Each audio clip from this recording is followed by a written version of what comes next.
बेरोजगारी बीमारी बन चुकी है और बहाली बेहाल हो चुकी है। और इतना भी तो ढीठ मत बनिए कि 44 लाख लोगों की मांग को आप यूं इग्नोर कर दीजिए। कहने का मतलब ये हुआ कि काजू किशमिश खाली मोदी जी आपको अच्छा नहीं लगता, हम लोग को भी अच्छा लगता है। टाई कोट जो आप पहनते हैं वो खाली आप पे सूट नहीं करता, हम लोग को भी मन करता है। हम लोग को भी बिरयानी, बच्चों को भी बिरयानी खाने का मन करता है। हम लोग मतलब इन द सेंस ऑफ बच्चे की बात कर रहे हैं, बच्चों को भी बिरयानी खाने का मन करता है। यार क्या कर रहे हैं आप, ये एकदम गलत है। जो आपने वादा किया है वादा निभाना पड़ेगा और ये हर हाल में आपको निभाना पड़ेगा, चाहे आप जैसे निभाइए। क्या कहें अभी ये समझिए सर, आपको इस बात का जवाब देना मेरे रोंगटे खड़े हो गए कि क्या बोले हम इस पर। आप सोच के देखिए बच्चे कितने मजबूर हैं। ये खाना भी नहीं है कि खा लिए तो शाम तक भूखने लगेगा, 3 दिन मैच छोड़ देगा, चौथा दिन सब भूल जाएगा। नमस्कार, मैं हूं राजमोहन तिवारी और आप जुड़ चुके हैं लाइव बिहार के साथ। रेलवे ग्रुप डी जिसके लिए विज्ञापन 2019 में आया था, 1 लाख पदों की ये बहाली है जिसके लिए 1 करोड़ 17 लाख अभ्यर्थियों ने आवेदन किया है। लेकिन 2.5 साल बीत चुके हैं, अब तक परीक्षा की तारीख नहीं मिली है और इसको लेकर अब सोशल मीडिया पर काफ़ी ज़्यादा ट्विटर कैंपेन भी चल रहा है। लेकिन क्या कुछ हो पाएगा? 27 सितंबर को ट्विटर कैंपेन चला, देश भर में अव्वल रहा, ट्रेंडिंग में रहा। लेकिन उसके बाद क्या कुछ उम्मीदें बढ़ेंगी, क्या कुछ होगा, क्या एग्ज़ाम डेट मिलेगा, इसी पर बात करेंगे। हमारे साथ इसके झा सर हैं। सर, ट्विटर कैंपेन कितना सफल रहा और क्या उम्मीदें हैं अब? पहले तो आपके लाइव बिहार के सभी दर्शकों को मेरा नमस्कार है। प्यारे बच्चों, ट्विटर कैंपेन की अगर हम बात करें तो आज तक का 2nd हाईएस्ट ट्विटर कैंपेन रहा ये। एक आप लोगों को याद होगा, इससे पहले हम लोगों ने speak up for railway SSC किया था। वो ट्विटर कैंपेन भी लगभग 8 मिलियन से 10 मिलियन तक ट्वीट्स हुए थे। इसमें भी कल लगभग 8 मिलियन ट्वीट्स हुए हैं। 2-3 मिलियन का तो घपला हो गया, समझिए कि एकाएक 3.2 मिलियंस को घटा के 2.7 मिलियंस कर दिया गया, क्योंकि हम लोग तो पूरा दिन उस पर निगाहें बना के रखे थे। आप सोचिए कि कभी ऐसा हो कि कोई बैट्समैन 300 रन बनाए और उसको घटा के सीधा 280 कर दिया जाए, तो फिर रनों की संख्या आपको कम दिखेगी। लेकिन फिर भी आज तक का 2nd highest Twitter campaign of student रहा। कितना रहा? 4.4 मिलियन सब ट्वीट हुए। आप सोच सकते हैं 44 लाख ट्वीट्स होना, यह अपने आप में बहुत बड़ी बात है। कहने का मतलब यह हुआ कि ये ट्विटर कैंपेन जो हम लोग लेकर चले थे कि हम लोगों को एक महा ट्विटर कैंपेन करना है, जिसमें सभी शिक्षकों ने साथ दिया, सभी लोग आगे आए और इस पर वीडियो बनाए, तो कहीं ना कहीं ये बहुत ज़्यादा सफल रहा, क्योंकि ये सबकी सहमति से ही हुआ था। जैसे अभी हम अगर आपको लिस्ट गिना दें तो आप उमंग स्टडी को मैंने खुद कॉल किया, एवरीडे न्यूज़ वाले को मैंने खुद कॉल किया, मैथ मस्ती वाले विपिन सर हैं, रोजगार विद अंकित है, उसके बाद आप आ जाइए इधर राहुल देसवाल सर हैं, नितिन पुलकित सर हैं, उसके बाद लाइव बिहार आपको भी मैंने खुद कॉल किया था, न्यूज़ PR है, उसके बाद टॉप तक है। बहुत सारे लोगों से मैंने खुद पर्सनली कांटेक्ट किया और सबने बढ़ चढ़कर हिस्सा लिया, क्योंकि सब कहते हैं सर स्टूडेंट के लिए अब ये होना चाहिए। तो कहने का मतलब और भी लोग, सारे लोग जुड़े पूरे भारतवर्ष से। तो बाद में और भी लोगों ने धीरे धीरे सब लोगों ने वीडियो बनाया, तो ये ट्विटर कैंपेन सबकी मदद से सफल रहा। कहने का मतलब ये हुआ कि ये ट्विटर कैंपेन होना बहुत ज़्यादा ज़रूरी था, इसलिए कि समझिए अब बच्चों की जो स्थिति है वो अब एकदम सहने से बाहर है। बेरोजगारी बीमारी बन चुकी है और बहाली बेहाल हो चुकी है। कहीं ना कहीं आपकी अभी जो बहाली होनी थी वो कंप्लीट बेहाल हो चुकी है। आप भी सोच सकते हैं कि 2-2, 2.5 साल कोई बंदा फॉर्म भरने के बाद सिर्फ इस बात का इंतजार कर रहा है कि मेरा एग्ज़ाम कब होगा। दुर्भाग्यपूर्ण। ये दुर्भाग्यपूर्ण, मतलब इससे बड़ा दुर्भाग्य और इस 21वीं शताब्दी में नहीं हो सकता। जहां मोदी जी ने जब पहली बार ऑनलाइन परीक्षा की घोषणा की थी, तब उन्होंने बड़े फक्र के साथ ये बात कहा था कि 6 महीने के अंदर परीक्षाएं हो जाएंगी और 6 महीने के अंदर बहालियां संपन्न हो जाएगी। 6 साल में भी आपका सर बहाली संपन्न नहीं हो पा रहा है। कहाँ हैं आप? उठिए, जागिए। लोग त्रस्त हो चुके हैं, बच्चे बेहाल हो चुके हैं। आप छोटे छोटे नौनिहाल को इस कदर रुला नहीं सकते हैं। और इतना भी तो ढीठ मत बनिए कि 44 लाख लोगों की मांग को आप यूं इग्नोर कर दीजिए। मतलब कि एक और चीज़ समझने वाली है कि 44 लाख ट्वीट हुए, लेकिन उसके बाद भी रेलवे की तरफ से ना कोई सूचना जारी की गई, ना कुछ कहा गया कि क्या संज्ञान लिया गया, कब तक परीक्षा होगी। मतलब आखिर अभ्यर्थी अब कितना इंतजार करेगा? देखिए, एक हम लोग पढ़ाते हैं कंडक्टर, एक पढ़ाते हैं इंसुलेटर। तो पहले के जो चीफ मिनिस्टर साहब थे वो सेमी कंडक्टर थे, थोड़ा बहुत चालन होता था उनका। रेलवे मिनिस्टर, हाँ, वो अर्धचालक थे, न चालक थे न कुचालक थे, वो अर्धचालक थे, थोड़ा बहुत चालन होता था। ये जो आए हैं अश्विनी वैष्णव सर, ये कुचालक हैं, एकरा में चालने नहीं होता है। तो लेकिन चालन तो होना होगा, ऐसे काम नहीं चलेगा, मनमौजी नहीं चलेगा, ये लोकतंत्र है। आपको हर हाल में जवाब देना होगा कि आप परीक्षा क्यों नहीं ले रहे हैं, और ये जवाब हम लोग मिलकर लेंगे। हर हाल में आपको जवाब देना होगा, सब लोग साथ आएंगे और फिर आपका सर विरोध करेंगे। कहीं ना कहीं फिर से ट्विटर कैंपेन की बात चल रही है। जैसे ही हमको सूचना मिलेगी हम लोग बढ़ चढ़कर इसमें हिस्सा लेंगे। और फिजिकल प्रोटेस्ट की भी बात चल रही है। बहुत सारे टीचर लोग, हम लोग आपस में बात कर रहे हैं, जो लोग भी बात कर रहे हैं, हम तक अगर मैसेज पहुंचा तो हम भी इस फिजिकल प्रोटेस्ट में भी बढ़ चढ़ के हिस्सा लेंगे। हर कोई भी आगे बढ़े, हम उसके साथ हैं। स्टूडेंट हित में हम सब एक साथ हैं। हम लोग कभी नहीं सोचते हैं कि कौन कर रहा है, क्या कर रहा है। स्टूडेंट के हित में हो रहा है, उसमें कूद जाना है, चाहे जो कर रहा हो। लेकिन हम लोग एकदम हर हाल में एग्ज़ाम का डेट हम लोगों को चाहिए ही चाहिए। तो उम्मीद है कि हम लोग बार बार दबाव बनाएंगे। कहते हैं ना, कोशिश करने वालों की हार नहीं होती। तो हम लोग कोशिश करते रहेंगे, करते रहेंगे, करते रहेंगे। अगर अश्विनी वैष्णव पत्थर है, उस पर भी एक शानदार सा निशान बना देंगे। बहुत जल्द हम लोग प्रयास में लगे हुए हैं, बहुत जल्द इसका कुछ ना कुछ परिणाम। ट्विटर कैंपेन हो गया, बात फिजिकल प्रोटेस्ट की चल रही है। क्या इस मुद्दे को लेकर शिक्षकों के बीच में आम सहमति बनी है? क्या तारीख का निर्धारण हो गया है? हो गया है तो कब और कहाँ से? जैसे कि देखिए, कुछ बच्चे हमको भी बताते हैं कि कुछ शिक्षकों ने इस पर बात की है कि फिजिकल प्रोटेस्ट 2 तारीख को वो लोग कर रहे हैं।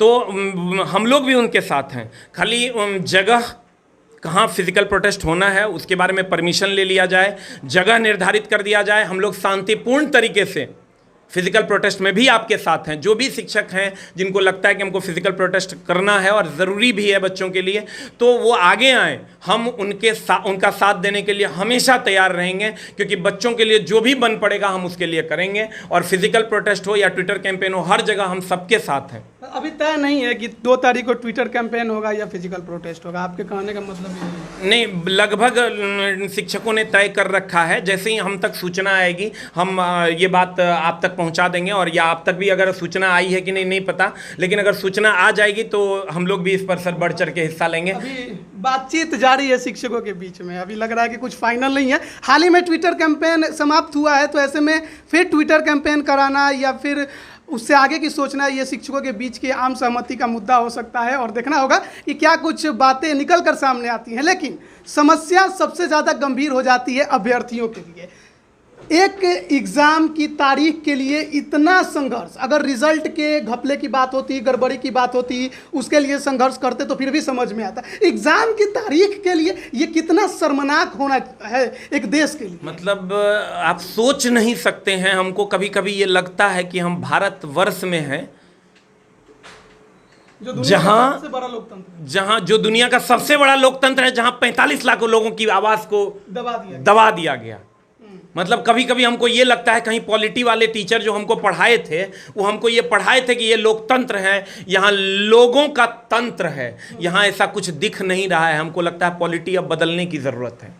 यहाँ 5 साल में राजा बनाइए, अब आप मुख्यमंत्री या प्रधानमंत्री नहीं बनाइए, अब आप राजा बनाइए जो हमारे ऊपर राज करेगा। अब आप सोच के देखिए कि घर में अगर 2 लोग एक साथ किसी चीज़ का डिमांड करते हैं तो घर के गार्जियन कहते हैं कि ये बात अब करना ही पड़ेगा, टीवी लगाना ही पड़ेगा। यहाँ 45 लाख लोगों की बात को दबा दिया जाता है। और हमको लगता है अगर परीक्षा हो भी जाएगी तो उसके रिजल्ट के लिए फिर से ट्विटर कैंपेन करना होगा, फिर से फिजिकल प्रोटेस्ट की बात करनी होगी। अब फिर कहीं रिजल्ट आ गया तो ज्वाइनिंग के लिए फिर से हम लोगों को लगना होगा। आप सोचिए 2018 की अभी जो एलपी टेक्नीशियन की ज्वाइनिंग थी वो अभी तक नहीं हुई। 2021 समाप्त हो गया, 2022 आने वाला है। अभी एनटीपीसी सीबीटी 1 का रिजल्ट, बिहार एसएससी आप देख लीजिए। हे भगवान, हे भगवान, इन लोगों को सद्बुद्धि दो कि हमारे प्यारे बच्चों को कुछ ना कुछ दे दे। अब लड़के इस कदर बेहाल हैं, समझिए कि मेरे पास जॉब मांगने के लिए कि सर आप हमको झाड़ू लगाने का काम दे दो, आपके यहाँ खाना बना लेंगे हम, सर हमको किसी तरीके से रख लो कि जब तक ग्रुप डी का एग्जाम नहीं होता हम पढ़ लें। लेकिन अब सर सहने से बाहर हो चुका है। सिर्फ बिहार नहीं, आप देखिएगा हमारे यहाँ लगभग 60% बच्चे बिहार से बाहर से आते हैं। यूपी, झारखंड, राजस्थान, हरियाणा के बच्चे, पंजाब के बच्चे आ रहे हैं। उनका एकमात्र कहना है सर कि अब हमारी सर इकोनॉमिकल स्थिति बद से बद। हम सर एक कहानी आपको सुनाते हैं। 3 बहनें हैं, महाराष्ट्र की है वो। तीनों बहन हर 8 दिन पे फ़ोन करती है। उसका कोई भाई नहीं है। उसकी जो बड़ी बहन है, माँ उसकी नहीं है, केवल पापा हैं। उसकी जो बड़ी बहन है उसकी उम्र 32 साल हो चुकी है। अब उसका कहना है कि हम शादी करेंगे, उसके लिए पैसा नहीं है। अगर सर मेरी तैयारी, टेस्ट मारती है, बिग बूस्टर हमारा एक एप्लीकेशन है, उससे वो टेस्ट मारती है। उसका 86 नंबर है 100 में, उम्र 32 साल है। जो नेक्स्ट सिस्टर है उसका भी 30 के आसपास है, उसके नेक्स्ट का 28 के आसपास है। 1 साल 1.5 साल का गैप है। तीनों की शादी होनी है। अब उसके पास ये पैसे नहीं हैं कि वो खुद की शादी अरेंज कर सके। पापा उसके दारू पीते हैं। तो उसका कहना है कि सर अगर ग्रुप डी का एग्जाम हो गया तो तीनों बहन हम लोग ले लेंगे जो, अब तब हम लोग अपनी अपनी शादी कर सकें। तो बहुत लोगों की शादियां रुकी हुई है। एक लड़की बिहार शरीफ से हमको फ़ोन करती है, वो बस स्टैंड पे रहती है। आपको बिलीव नहीं होगा, वो लड़की बस स्टैंड पे रहती है। और बस स्टैंड पे कैसे रहती है, वो जो तंबू गाड़ के लोग रहते हैं ना, उसमें एक तंबू उसने अपना बना रखा है। उसके मम्मी पापा दोनों का देहांत हो गया है और वो घर पे नहीं रह पा रही है क्योंकि लोग उसको जो है गलत निगाहों से देखते हैं। वो अपने घर पे नहीं रह पा रही है। हमको डेली समझिए 8 दिन पे फ़ोन करेगी वो लड़की कि हम सर, हम उसको बोले कि हाँ आओ, तुम हॉस्टल का खर्चा हम देंगे तुमको। वो बोले नहीं सर, हम यहाँ, वहाँ का एक मंदिर है बिहार शरीफ में छोटा सा, उसमें वो पूजा करवाती हैं। अब देखिए उसके पापा वहाँ पूजा करते थे, वो अब नहीं रहे। अब वो लड़की होके पूजा करवाती है, जाके डेली धूप दीप अगरबत्ती दिखाती है। उससे जो पैसा मिलता है उससे वो किताबें खरीदती है और उस तंबू में रहती है खुद का खाना बना के। और उसका नंबर 100 में 92-93 नंबर उसको आ रहा है। बस इंतजार में है कि एक बार परीक्षा हो जाए ताकि हम जॉब में चले जाएं, मेरी भी ज़िंदगी कुछ अच्छी हो जाए। कहने का मतलब ये हुआ कि काजू किशमिश खाली मोदी जी आपको अच्छा नहीं लगता, हम लोग को भी अच्छा लगता है। टाई कोट जो आप पहनते हैं वो खाली आप पे सूट नहीं करता, हम लोग को भी मन करता है। हम लोग को भी बिरयानी, बच्चों को भी बिरयानी खाने का मन करता है। हम लोग मतलब इन द सेंस ऑफ बच्चे की बात कर रहे हैं। बच्चों को भी बिरयानी खाने का मन करता है। यार क्या कर रहे हैं आप, ये एकदम गलत है। जो आपने वादा किया है, वादा निभाना पड़ेगा और ये हर हाल में आपको निभाना पड़ेगा, चाहे आप जैसे निभाइए।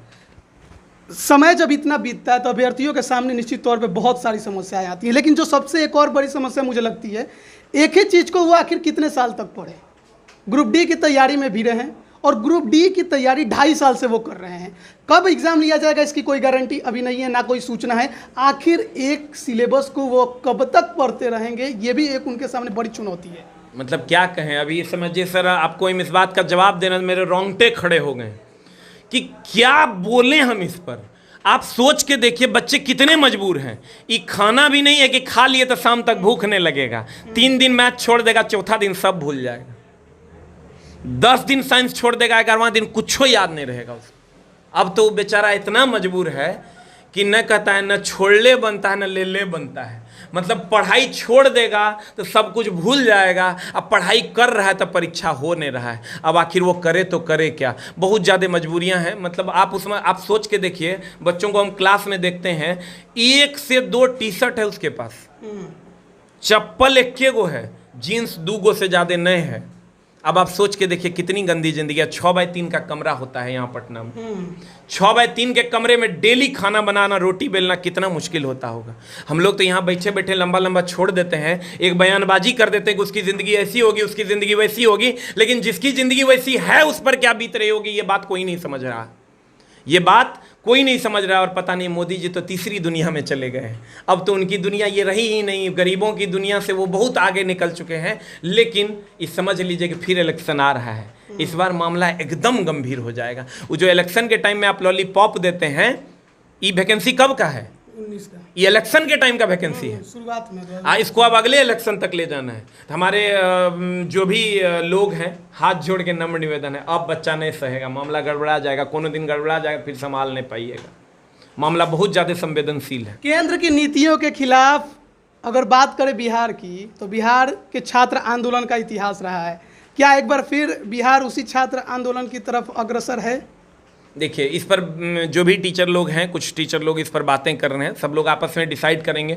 सब हमारे गार्जियन तुल्य हैं, जो हमको आदेश देंगे हम उसमें साथ हैं। अगर वो सही होगा तो हम लोग जरूर उसमें साथ आएंगे। मेरा सवाल इसलिए भी था क्योंकि अक्सर हम देख रहे हैं कि सड़कों पर छात्र अब उतर रहे हैं, चाहे बिहार एसएससी का मामला हो, एसटीईटी का मामला हो, दरोगा मामला, छोटा से छोटा अगर भी समस्या है तो वो अपने हक की लड़ाई लड़ रहे हैं। ये तो बहुत बड़ा समस्या है, 1 लाख पदों की बात है, 1,17,00,000 है, अलग अलग स्टेट के अभ्यर्थी इसमें शामिल है।